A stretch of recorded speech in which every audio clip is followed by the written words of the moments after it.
we go.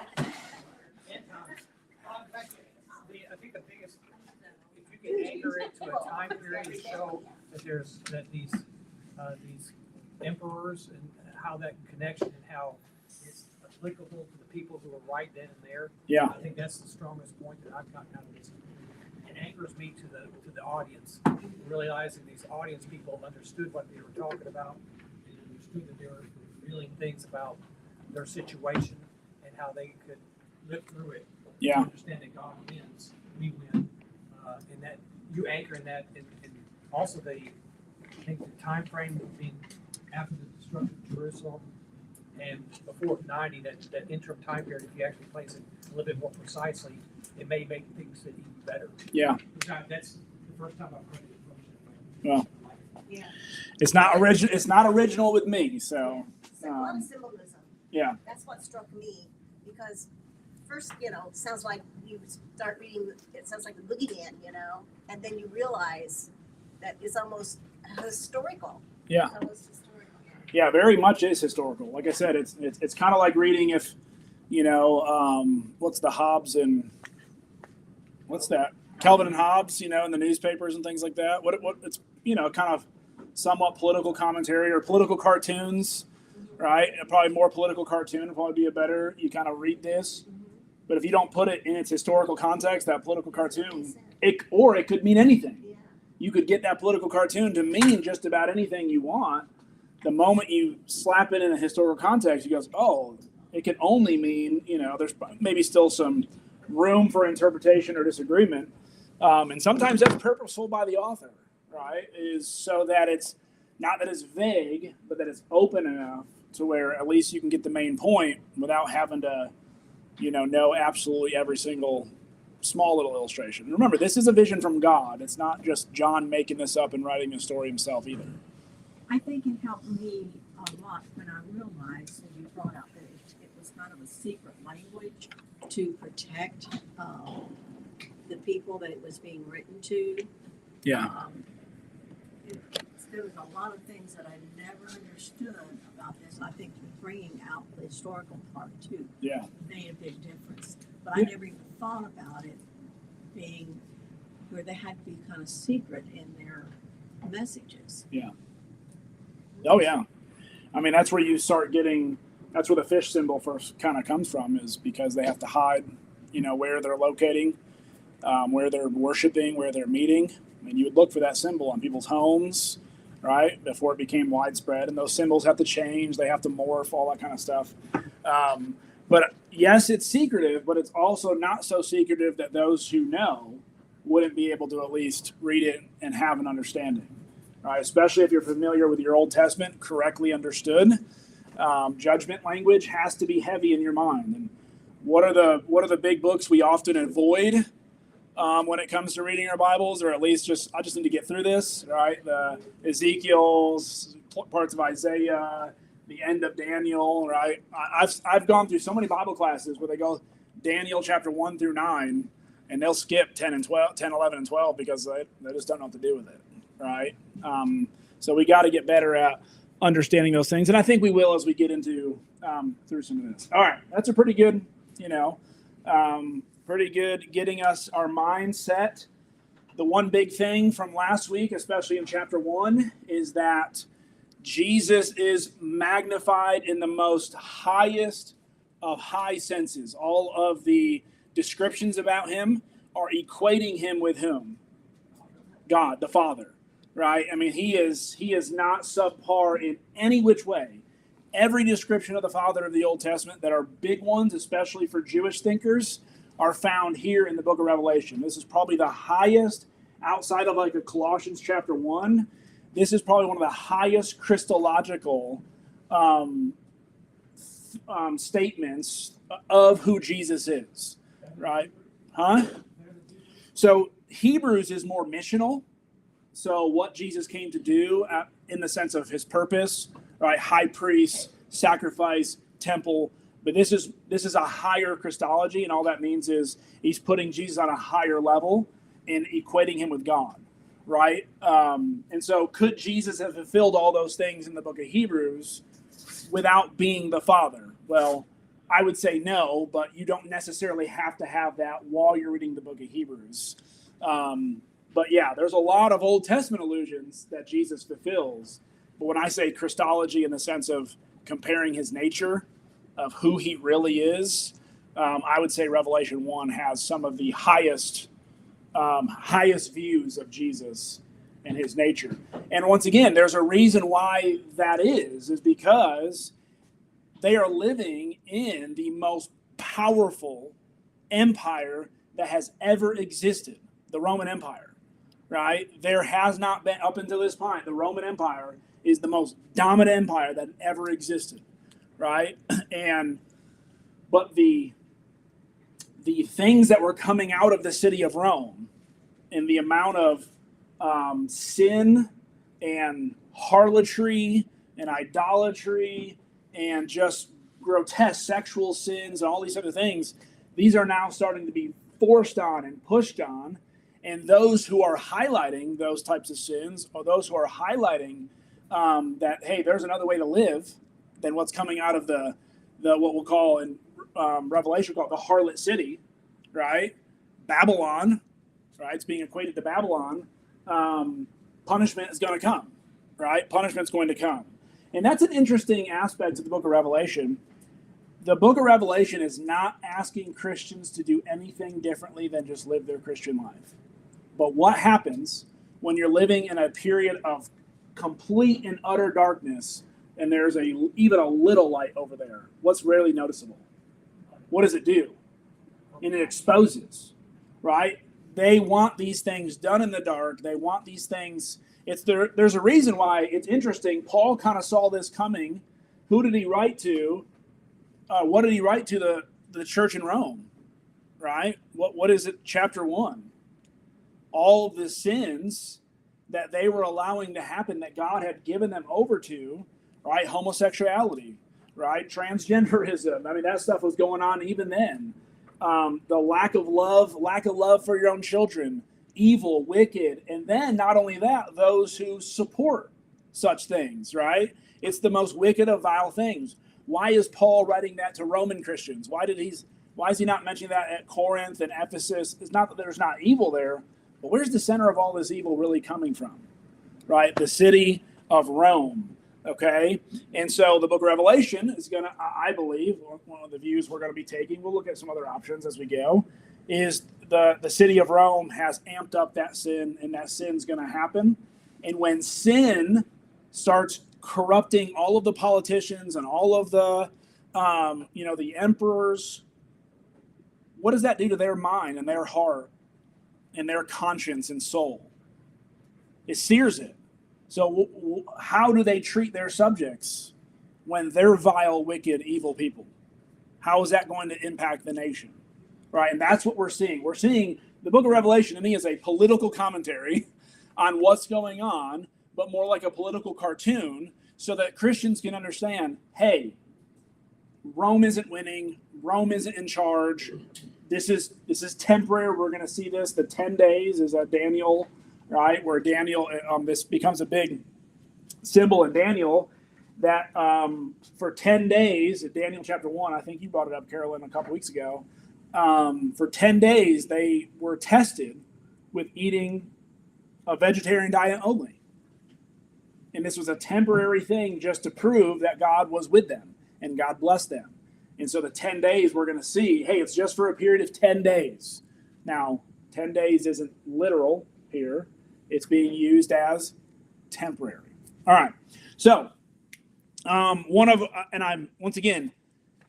am developing new notes for you guys. And if you look at it's going to be something you can use later. So even at the very end, I want you guys to see as we're going through these, you can answer these questions as we're in here. So there's personal study note section. So when we're in Ephesus, I have some questions you can answer, or you can take your own notes. But I'm hoping this is something that is useful for you, because what I'm trying to do right now and accomplish is not just teach you a good class, but give you material that you guys can hold on to, put into a notebook for when you open this up 5 years later I'm telling you right now, you're not going to remember what I say probably next week, right? By the time we finish, oh, wow, yeah, that was a really good class, but I want you guys to have enough notes that you guys can take. And, oh, yeah, I remember when Jesse spoke for 87 hours on this. All right, so let's get into Revelation chapter 2. In the notes, I want to read a little bit of a context here. So I got a context section before every church.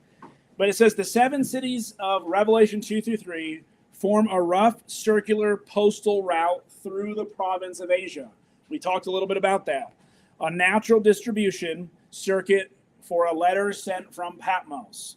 They are not symbolic placeholders. They are real cities with identifiable histories, economies, and social pressures. Now, those histories are going to matter because the words and the things that Jesus says, if you're in that city, you know exactly what he's talking about. And we're going to get, as we get into that, you're going to see he's going to use historical references that are histories that are famous to that specific location, and then apply it to their spiritual life. Okay, but they are real people.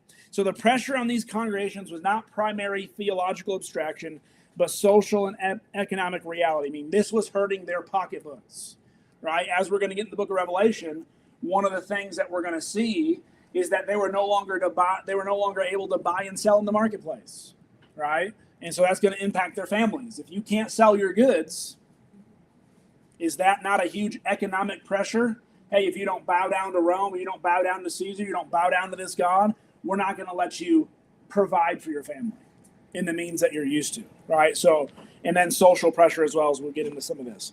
But Roman civic life was inseparable from religion. Trades guilds, the professional associations that govern access to markets. What you would do if you were in a trade, you would join a guild. And that guild controlled where you could buy, where you could sell, how much you could sell it for. It was your network, right? And if you didn't have access to that guild, you were on the out. So trade guilds are huge, especially during this time. And we'll get into some more of this. All right, so let's just jump over right to Ephesus. Oh, I want to address this too. There's a 7-part letter formula in every single letter. So there's the address, who it's to. Christ is going to give, once again, we're going to get a title of Christ in every letter. This is the same pattern. He's going to say, I know your works. And we'll get into that here in a minute. I know your works. Now, that can be a good I know your works, or that can be a bad I know your works. Whenever that was said to me as a kid, hey, I know, it's like, ooh, right? There's going to be a commendation in most of them. Hey, you're getting something right? There's going to be a charge or a rebuke. You got some things to fix or strengthen. There's going to be a call to repentance. And then finally, there's the promise. And most of the time, it's going to be to conquer. Okay? And that's a very strong imperial word. This Greek word that's used to conquer is the Greek word for if you were to go conquer a city. Okay? You were to go conquer a territory. You were to win a battle. We are in what kind of battle? We are in spiritual warfare. And we need to remember that. The things that happen on this social, economic, physical plane are a representation of what's going on in the spiritual world. Okay? So, historical context of Ephesus. Who'd like to read that first paragraph? Who'd like to read it? All right, go ahead. The angel of the church of Ephesus writes. Well, let's read the notes first, the historical background in the notes. The Ephesus was the crown jewel. It's on page, I didn't put, see, I don't have page numbers on here. It's on the second page. Add page numbers. Just that historical and cultural context. Just the first paragraph. Ephesus was the crown jewel of Roman Asia, the city of Artemis, home to one of the 7 wonders of the ancient world, a major commercial and administrative center. The pressure on believers was not primarily violent, but social and trade guilds organized the city's commerce, and those guilds met in the temple precincts, ate food offered to patron deities, and embedded civic religion into everyday professional life. To refuse participation was not only theologically costly, it was financially ruinous. Yeah, so what we're looking at is it's not just affecting your pocketbook or just affecting your theology. Hey, choose Jesus or not, right? Admit you're a believer or not. Like if you don't admit you're a believer, if you don't admit you're a non-believer, if you don't admit you're a Roman citizen before you are a Christian, it's going to hurt you, okay? All right, so now if you want to read Ephesians chapter 2, verses 1 through 7, go ahead, Fred. Unto the angel of the church of Ephesus write, these things saith he that holds the 7 stars in his right hand, who walks in the midst of the 7 golden candlesticks. I know thy works, and thy labor, and thy patience, and how thou canst not hear them which are evil. And thou hast tried them which say they are apostles, and are not, and hast found them liars. And hast borne, and hast patience, and for my name's sake hast labored, and hast not fainted. Nevertheless, I have somewhat against thee, because thou hast left thy first love. Remember therefore from whence thou art fallen, and repent, and do the first works. Or else I will come unto thee quickly, and will remove thy candlestick out of this place, except thou repent. And thou against thee, thou hast, that thou hatest the deeds of the Galatians, which I also hate. He that hath an ear, let him hear what the Spirit saith unto the churches. Him that overcometh will I give to eat from the tree of life, which is in the midst of the paradise of God. Okay. What do you notice? What's the first thing that you notice about the church of Ephesus? They're working. They're working, right? So we got, and what are their works? What are they really good at? What are their works they're really good at? False teachers? Well, they're really good at getting them out, right? Not producing them. They're really good at false teachers. Yeah, they're really good at, being theologically sound, right? We would call them, and I've always found this to be a very odd phrase, a sound congregation. And I said, is there a deaf congregation out there, right? But I understand. Sound, the word sound means healthy doctrine is the Greek word for healthy. But there'd be a sound. If you were to look at their website and look at what they believe, right, and what debates they've been in, you would say, what about them? That's a good church, right? Unfortunately, what is the rebuke of them? What does that mean?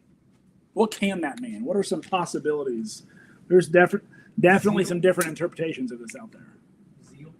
So it could be zeal. It could be their passion, right? It could be, obviously they've got passion for part of it, right?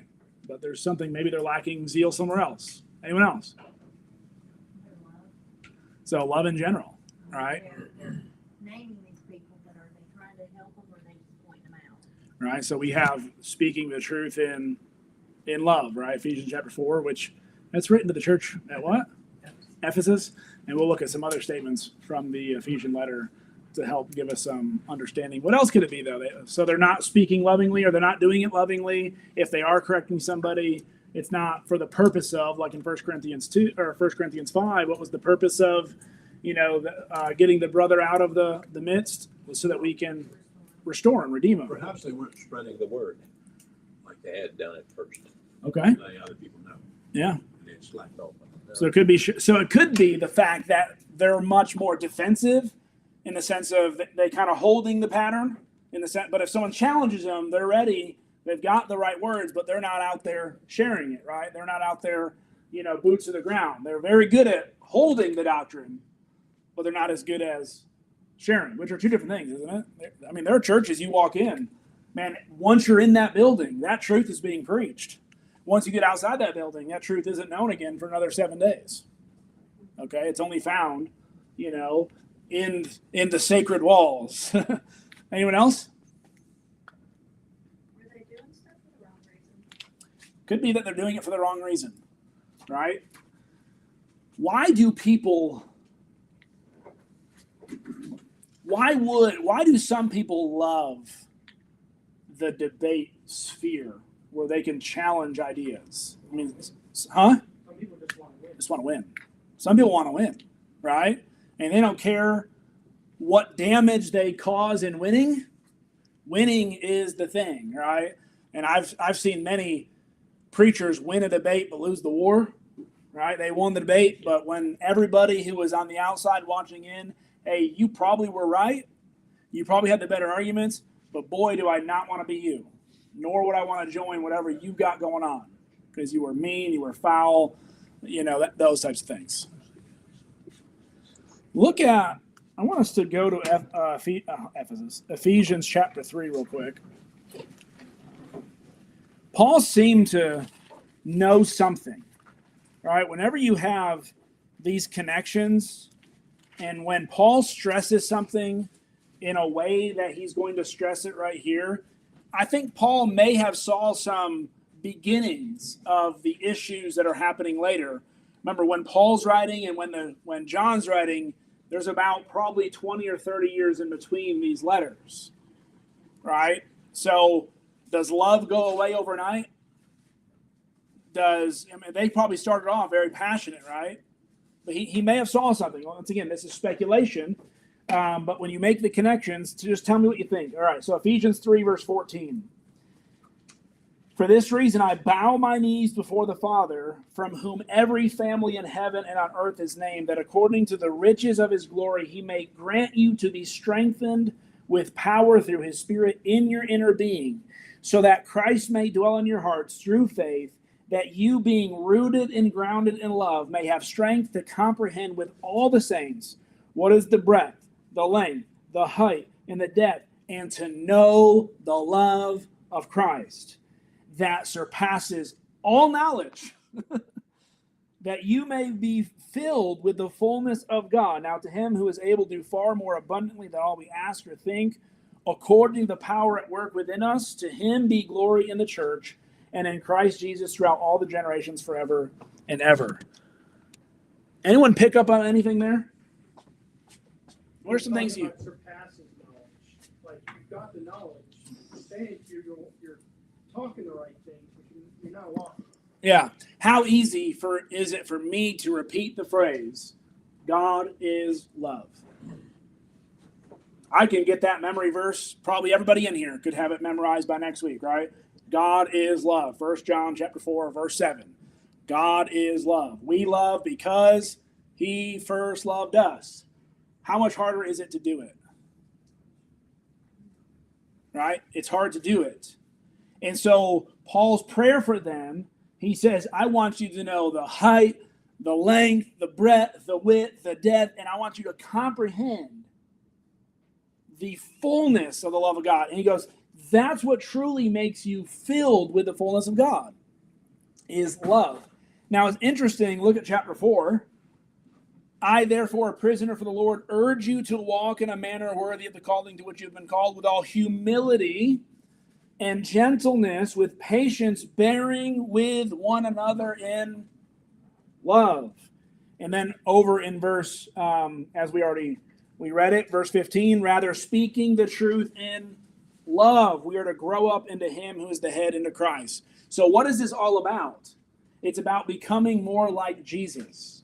Not just getting to know more facts about Jesus and where we can defend the truth, but to live out the practice of Christ. Were there times in Jesus' ministry where he could have made people look really theologically foolish, but he probably would have had them all walk away from him? Could he have easily made everybody else in the room feel really dumb by his knowledge? When he was 12 years old. When he was 12 years old, he was doing it, right? I mean, he was impressing people. Yes, he was careful the way he did it. But what did he use his power and his service for while he was here on this earth?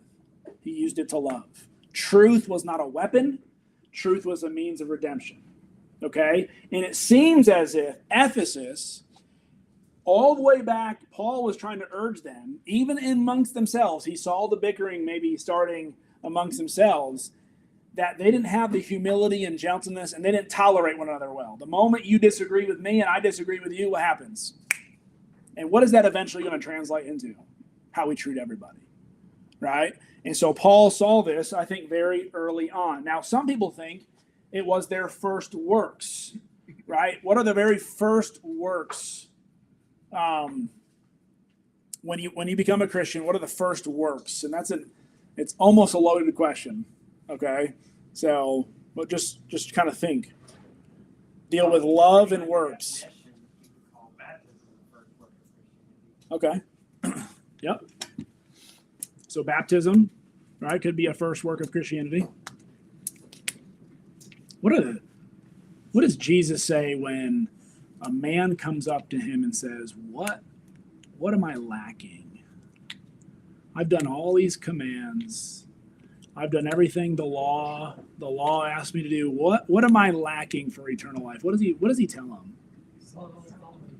Huh? Well, that's the rich young ruler, yeah. Sell it all and follow me. What else does he say? When he's tested? What are the greatest commands? There's two different times he's asked the same thing. Love one another. Love the Lord your God with all your heart, soul, strength, and mind. Love your neighbor as yourself. All of the law and commands hang from these two laws. So if you can get everything else right, but not have love, it's worthless. It's a clanging cymbal, right? And now, if let's put this into the social economic world for a moment. Rome is about to ramp up persecution. Rome is about to ramp up evil and idolatry and blasphemy. And interestingly enough, the church grew very rapidly during this time. We're going to see that. Historically, the church thrived in this environment. That's what the book of Revelation is going to say. You're going to thrive in it. But if you're going to be a light into the world, you've got to be a light. You can't blend. And just standing on the top of the hill, shouting words that are maybe truthful, it doesn't mean people are going to be attracted to it.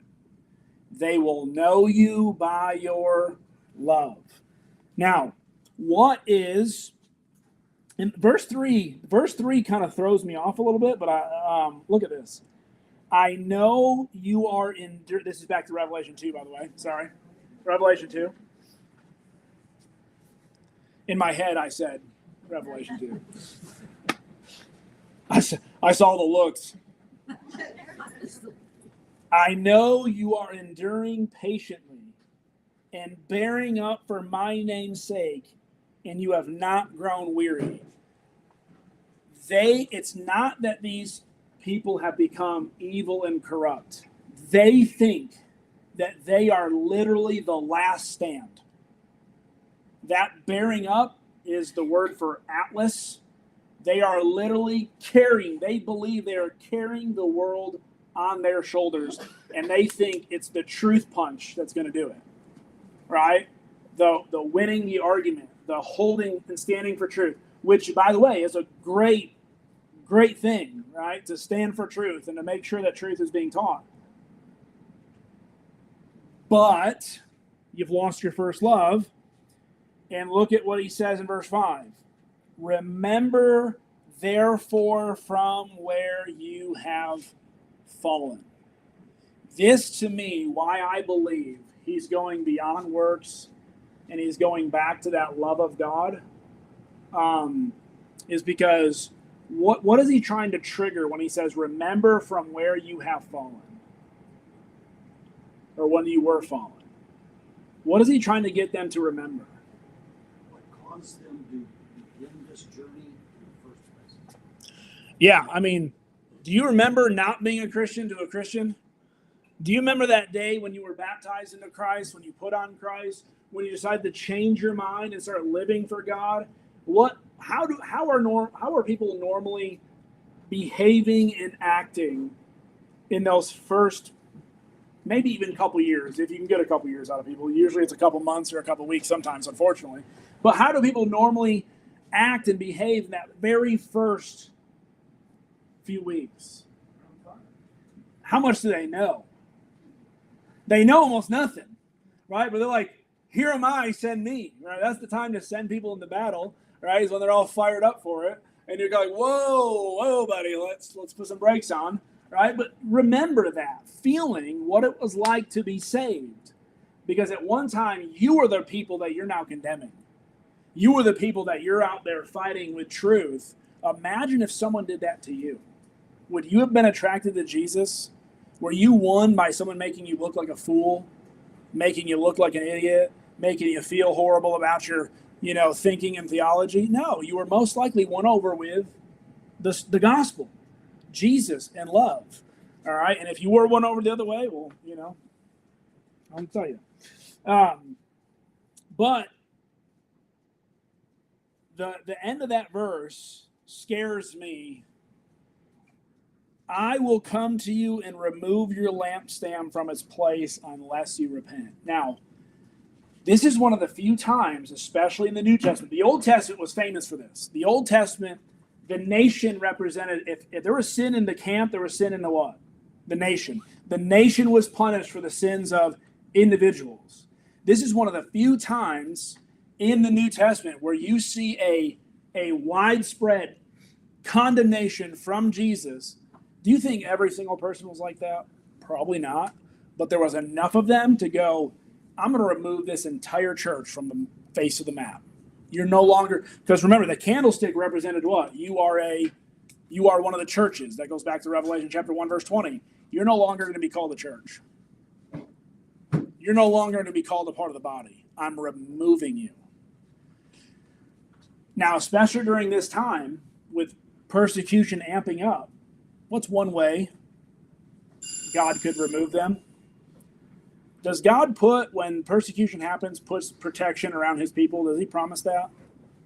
There's many times Paul just barely missed, right? Got out right in the nick of time. Or a slave person happened to hear something, right? Go tell somebody and save Paul, right? God does that. He works through those providential ways. Imagine if God removed all of the providential care that he's promised you. What would happen when Rome comes in and wipes these people out? Interestingly enough, we know that John probably retired in Ephesus, right? That's probably where he spent his last days, was in this city. Historically speaking, when John dies, the church of Ephesus almost goes non-existence within one generation. And that goes back to this idea of the kings that we've been talking about. Sometimes when you have a good king, what happens to the church? What happens to the kingdom? What happens when that person who is kind of keeping it all together? It's why preacher syndrome is so bad, right? It's why having a guy, man, if he leaves, this whole place is going to fall apart. Like, that should not be the case. It should be that if the preacher leaves, which I would hate that, right? I would hate that. Something happened to me, died, whatever happened, that you guys would just what? Keep going. And there's that spirit that you guys have developed should remain.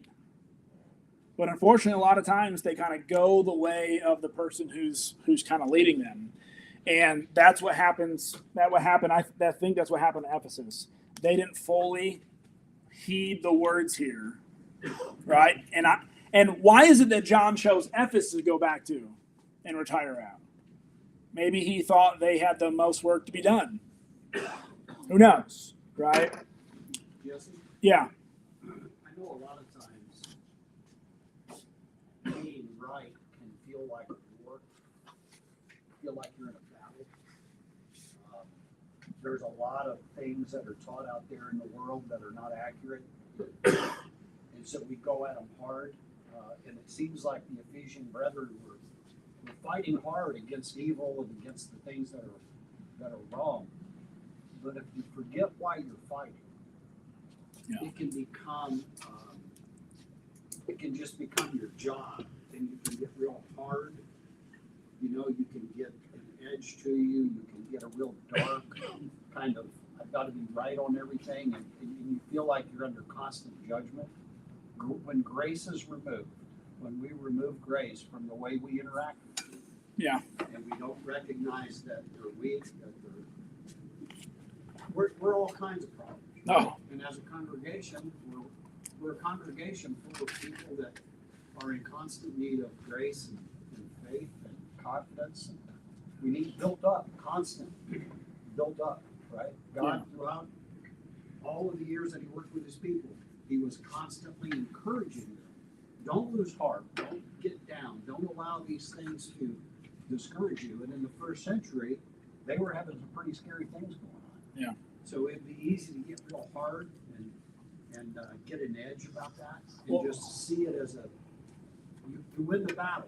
You know, you're winning the battles. You're showing them who's right and they're wrong. But if you've lost your love for that and you don't really care if they are saved or not, Yeah. Well, and especially, and I think this is that you reminded me of something I wanted to say. When you see people as the enemy, people, they may be in a wicked, evil, immoral state, but why are they like that? They don't have the gospel. They don't have the truth. The truth is a means to free them from it. But if you see them as the enemy, if you see them as the problem, it's us versus them. You're not going to want to save them, right? You're going to want to destroy them. I think it's kind of what happened, like wars like Vietnam, right? When the Vietnamese became the enemy, almost what you were able to do with the Vietnam people, how you treated them, how some of our soldiers treated them, they were the enemy. Who cares? Who cares what we do to them and how we treat them? They are the enemy. When they forgot that they're representing a nation that they are a part of, a kingdom that they're a part of, and supposed to live above, right? A higher moral code, and us as Christians have that. So go back to Ephesians 6 real quick, and this will play a part in the book of Revelation. Look at verse 10 of Ephesians 6. Finally, be strong in the Lord and the strength of his might. Put on the whole armor of God, that you may be able to stand against the schemes of the devil. For we do not wrestle against flesh and blood, but against rulers, against authorities, against the cosmic powers over this present darkness, against spiritual forces of evil in the heavenly places. Who's the real enemy? Is it Rome? No, there's a power behind Rome that has corrupted them. And what is our job to do? To be lights into the world and expose darkness so that we may save and bring redemption. And that, I think that's what Ephesus lost. They saw people as the enemy. and we can fall for that same thing. Oh, yeah. All right. I was hoping to get through all of chapter 1, but we will next week. I did a lot of introduction work. I won't do that every week. Hopefully these notes, go through them and tell me things you like about them and tell me things you don't like, because I'm creating a booklet for the book of Revelation that I'd like to put together and keep together.